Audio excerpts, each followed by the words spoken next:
सिराहाको औरी नगरपालिकामा महायज्ञको नाममा जुन खालको त्यहाँको डोम समुदायमाथि अत्याचार भएको छ त्यो सबैको लागि दुःखद छ। हेर्नुस्, सिराहामा यही बीचमा कतिवटा घटना घट्यो दलित भएकै कारण, अछुत भएकै कारण।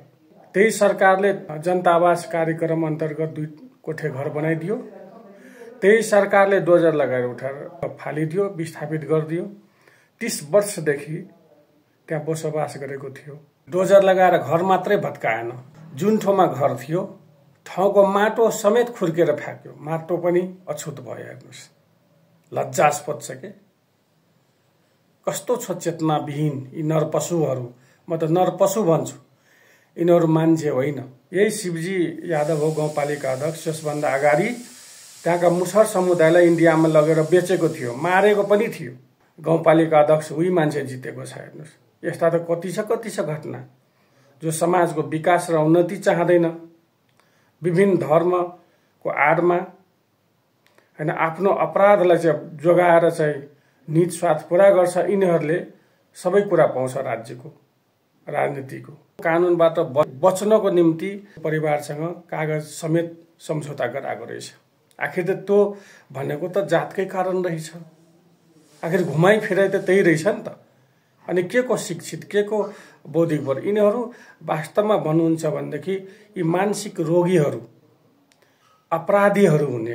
त्यस्ता मान्छेहरू गाउँपालिका अध्यक्ष हुन्छ, मेयर हुन्छ, सांसद हुन्छ, मन्त्री हुन्छ, अनि हामी त्यसलाई भोट दिइरहेछौँ।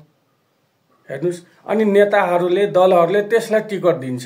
यिनीहरू मानसिक सन्तुलन गुमेका हैन, मानसिक रोगीहरू हो कि होइन, यसलाई शिक्षित भन्ने, बौद्धिक वर्ग भन्ने, राजनैतिक कर्मी भन्ने।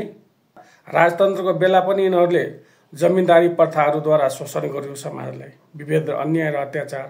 अहिलेको लोकतन्त्रमा पनि यिनीहरूकै रजगज छ। हेर्नुहोस्, जताबाट भए पनि उनीहरूकै रजगज। सर्वसाधारण जनता, नागरिक एक छाक खान नपाएर मर्नुपर्ने र यसको हली बनेर बस्नुपर्ने। अझै पनि यो लोकतन्त्र उनीहरूको कब्जामा छ। दोस्रो दर्जाको राजाहरूले यो देश चलाइरहेको छ अझै पनि।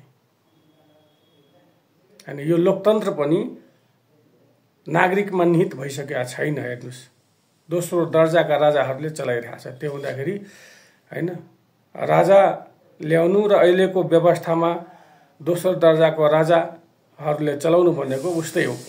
भोट चेन्ज गरौ, यो हनुमान नबनौ, यो पार्टी नेताहरूको, नभए यही दुर्दशा भोग्नुपर्छ।